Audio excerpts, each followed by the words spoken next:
Welcome to another Netflix and Skills. Today is March 16th, which would make tomorrow St. Patrick's Day. As I just came back from a vacation in Ireland, I thought we'd focus today's episode on an authentic Irish meal that you can find anywhere on the rock. My next few videos are going to focus on the service sector of skilled trades, because up until this point, they've predominantly focused on the construction sector of trades. And my guest today is one of my biggest critics on this show. For the first time ever on Netflix and Skills, we're bringing on a real live cook. So, let's talk about it.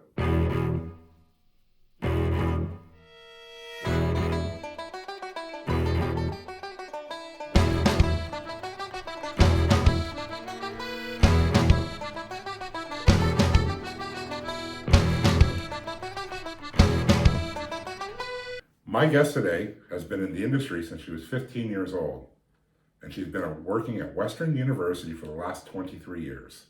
I'd like to welcome to the show today, actual cook, and as well as my partner, Libby.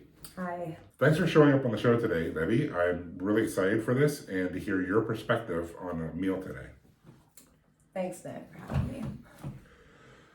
So you've been at Western for 23 years. What's that been like? It's different now. As a single mother, I'm in a position where I have the hours that I need. I get summers off, I get holidays off, evenings off, which in a restaurant industry would be completely different. You're working all those hours. When I was a teenager, it was amazing because I had the opportunity to travel and work at restaurants and resorts around Ontario and out west. Can you highlight or just name some of the places or locations that you worked at over the years? I've worked at resorts up north, the Delawana Inn.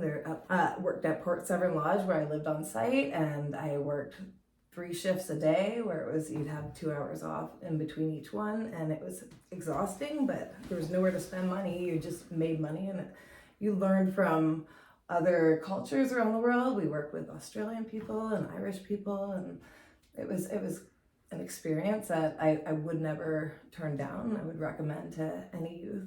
You are technically a cook, but have never completed an apprenticeship. Can you discuss what options are available to you right now if you wanted to obtain your Red Seal designation? Okay, that's something I did look into.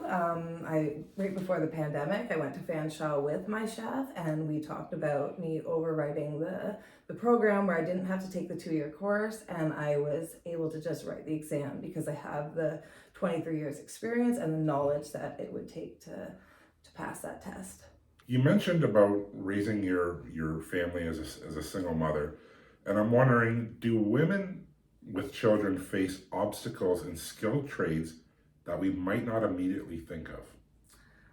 Yeah, definitely there's some issues that come up with people who don't have young children, not understanding the fact that families do come first. Like, I don't have a choice. There's days where the schools call, or there's days where my kids are sick, and it's working at Western, I am afforded that ability to stay at home with them if I need to, whereas in a restaurant that would be, you just can't. You work those holidays, you work those when your kids are sick, there's nothing you can do. Even when you're sick, you just have to go in. Right. And with Western, it's kind of, they promote families and the mental health well-being of their staff. Let's talk about your journey through high school. You didn't take a traditional path, did you? Not really, no. Once I hit high school, it was kind of, I would hate to say I was uninterested, but I was very bored. It was hard for me to sit in a classroom situation. If I wasn't interested, I acted out. Grade 10, I was offered the chance to go to a tech school and take cooking as a program there, and it changed everything. It was something that I liked doing. I wanted to be there, and I felt like I was working towards something that helped my future. Right.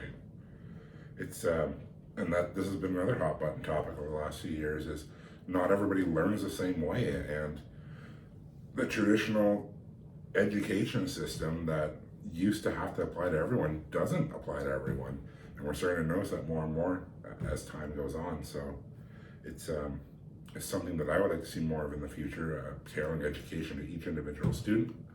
I know it might be a bit of a pipe dream, but it's nice to see, especially now, there are more options out there. I think there are more options today, into recognizing that and helping young people reach their potential.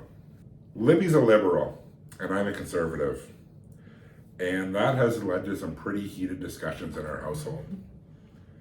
But I'm wondering, Libby, if you could share your opinion on recent changes to skilled trades and curriculum. Well, I like to see what's happening. When I went to school, there was a big stigma around skilled trades and not going to university. I really appreciate the fact that the government is noticing that, and we need these people in our industry. There's a big call for all these jobs to fill all kinds of positions. So the school I actually went to was closed down and turned into a French school, which many of the tech schools that were around in the 90s are the same fate. They've closed, and I think the government noticing that we need this in our schools again is a big step forward. You know what I think we need to do, Libby? What's that, Nick? I think we need to cheers. Some Guinness. Salante? Salante. As discussed in the opening, Libby and I just recently came back from Ireland. One of the biggest things that you hear when going on a trip to Ireland is to have a Guinness. It's what all the locals tell you too. If you're not from Ireland, you have to have a pint in Ireland of Guinness, because it doesn't taste anything like it does here in Canada. Would you agree with that sentiment, Libby, or not? I'm gonna say that was kind of watery. Yeah, I definitely agree. Myself, I've drank quite a few Guinness in my lifetime. I honestly don't notice a difference. I think it's an illusion. I think it's a tourist trap to get as many people from out of country to suck back as much Guinness as possible, and it worked on both of us. No, respectfully, I think you're wrong. This is what I mean. Can you highlight the differences of working in a restaurant versus a high volume kitchen? There's many differences, but there's also a lot of similarities. You're on your feet. It's go, go, go, nonstop, no matter what kitchen you're in. But the high volume is the unpredictability of it. So when I make a stew at home, I'm making it for 4 or 5 people. I go into work and I make it for 900 to 1,000. Wow. It's difficult. Now I'm so used to it, I go home and I cook for 900 people, as you can tell. I've noticed. Working in a restaurant, you're always going to be working weekends, evenings. There's just no days off. Holidays, it's a different environment. Libby, how did the pandemic affect the hospitality industry? Myself, working at Western, I wasn't affected greatly. A lot of my friends in the hospitality industry lost their jobs, restaurants closed down. I was fortunate enough to be in a union and continue my work. And if we were working from home or we were asked to stay home, we were paid for it, which many of my many of my peers in the hospitality industry weren't given that opportunity. Mm-hmm. And now that we're back to normal, we're back to high volume, we don't have the staff to fill those positions. Right. We let go of all of the part-timers, and we ended up with bare bones staff, and trying to keep up with the high volume has been difficult. Can you speak to the stigma that comes with going to a vocational school in the 90s? Yeah, I can. I have to say it was something I was never really proud of. I was embarrassed to admit it. It was something that was looked down upon. Mm-hmm. I mean, the people that went to my school, they had a name for that school. I'm not going to say it, but there was a big stigma that followed. And there's still a stigma today. Very much so. Yeah. Which I don't agree with. I feel like everyone learns in their own way, and everyone's good at something. Exactly. For me, I was not really good at anything until I stepped into a kitchen. And I still feel like that some days, where it's just, I can go into that kitchen and I can make food and it turns out great and people are happy. So the meal that we prepared today, we actually worked jointly on it. Mm-hmm. And when I say we, I mean Libby did all the work and I made the Irish soda bread.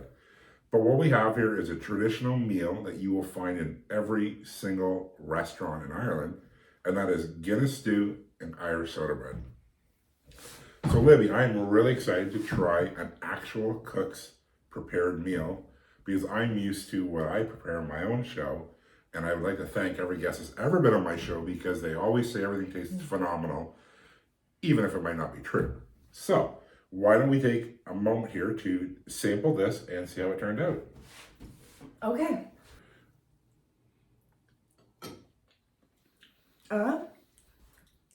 Isn't that how you do it? Oh, now you're getting comfortable? No. I'm comfortable making fun of you. I'm sorry, Libby, this is a professional recording. We don't do stuff like that. Look at your outfit. I'm sorry, Nick. Oh! So good, Libby. Oh. That's that? amazing. Is it? Very good. Why don't we try a piece of this Irish soda bread that I made? I'll have to say, I tried to make the soda bread. I'm not a baker. Mm-hmm. Nick clearly is a baker. He had to make a new loaf today. Oh! That's amazing too.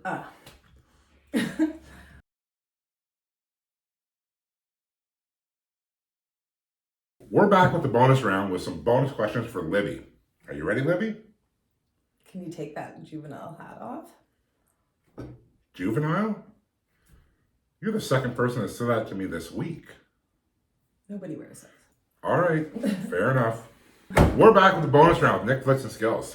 Okay, can I quit now? Are we done? Not at all. To start the bonus question round, I think it's time for another cheers. We enjoyed a lot of Jameson while we were in Ireland, and we actually stopped by the Jameson Distillery in Middleton. And if you don't mind passing me that bottle there, Libby, we brought home a St. Patrick's Day bottle from the distillery. One of many. One of many, yes. We brought a lot of whiskey home, actually. But I would like to issue a cheers. Or a salante. Salante. All right, Libby, this is why you're on the show today, because people want the heavy-hitting questions.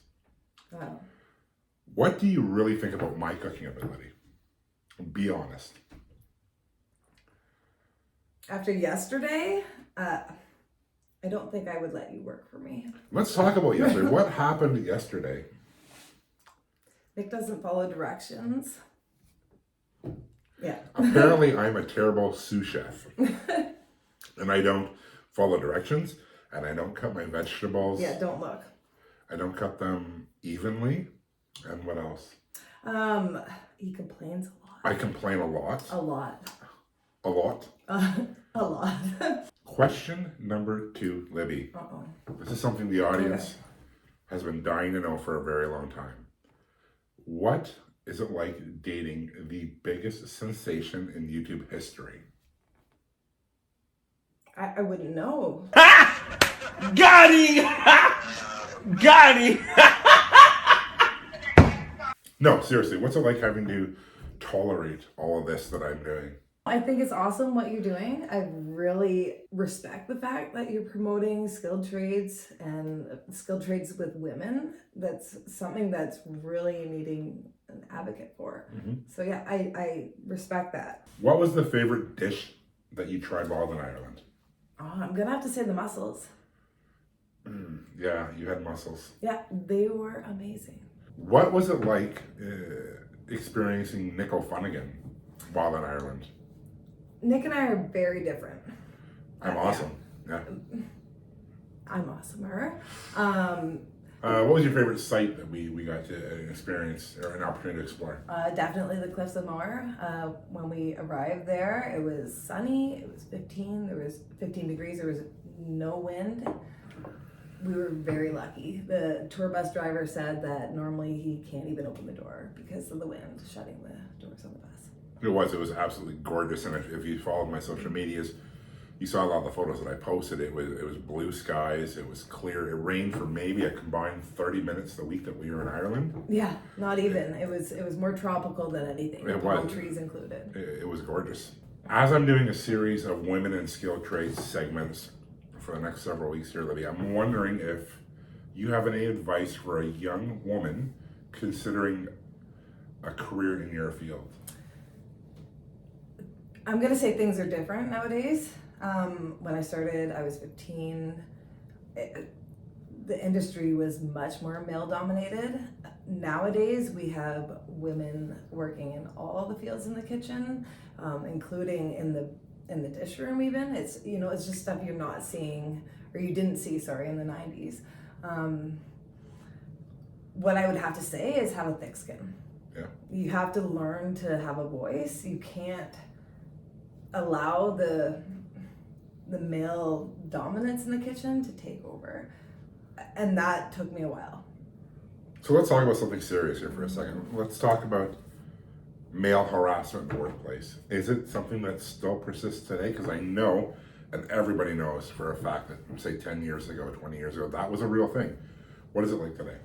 I mean, I work in a kitchen. We're back of house. There's a reason for it. You have to kind of have that certain personality where you can work with the boys, but at the same time, it's very different now than the 90s. You're not dealing with it with the presumption that you're weak. I mean, men are kind of they're understanding that women have their place, which when I started was difficult. There was a lot of not so much aggression, but fear. It's fear of women replacing you in their role, right? I feel like there was a lot of that. And nowadays, I will teach people. I will help people learn, but there's certain people you just can't. The older men in the profession just really don't seem receptive to it. Yeah. I speak to it all the time. I talk about that there still are dinosaurs in our trades that need to get the hell out because they are still carrying around this fear that a woman is going to replace them, and they have this negative outlook toward women in trades, and it's unfortunate, right? But we're getting there. But we're seeing a change, and I mean it might be me working at Western and the people we're employing. We have a lot of immigrants coming in, and I'm learning from them and their cuisine, and they're learning from me and how to work in a kitchen in Canada, and it's kind of neat to see all this change. It's funny you mentioned, and this will be the final question that I ask, but you mentioned immigrants coming in and working in the kitchens, and I know that there's a huge push, especially here in Ontario. Our Minister of Labour is trying to have more, to strike a deal, and I think he recently just did strike a deal to allow more immigrants to come into Ontario, the ones that are coming into Canada as a whole. I'm wondering if you can speak a little bit to that. What are the immigrants that you're meeting? What are they like? Have they changed? Have they opened up? Because I'm sure there's a lot of uncertainty, fear, things of that nature when they're coming into any lines of work here, right? Very much so. Just this past September, we had a bunch of Ukrainian immigrants come in, and they work with us in the morning, and then they go and do English or their English second language class in the afternoon. In September, there was a lot of shyness. They wouldn't make eye contact even, and now it's like you see that they're learning, and they're able to communicate, and they're understanding, and they're really taking pride in their job. And some of these people came here who were mathematicians, they were engineers, and now they're working in a dish room at Western, and they're so happy to be here, which you don't find a lot of Canadian people working the job that have that type of gratitude, and it's refreshing. I bet, and you touched on a good point there. We have it pretty damn good here in Canada, in Ontario, and it's nice to see Ukrainian people, for example, coming over, because we all know what's happening right now in Ukraine, and to see them becoming comfortable, feeling that they're part of the family here, and that's awesome. It's nice to hear. Well, as nervous as Libby was about appearing on my show today, and very reluctant, I'm glad that she finally agreed to participate, because I really think it is important to highlight a lot of the women in skilled trades that are absolutely excelling in their roles and that are proud of the roles that they hold. So Libby, thank you so much for appearing on the show today. Thank you for sharing some of your culinary skills with the audience and myself on Netflix and Skills. And remember, friends, Start hungry and stay handy. catch you in the next one.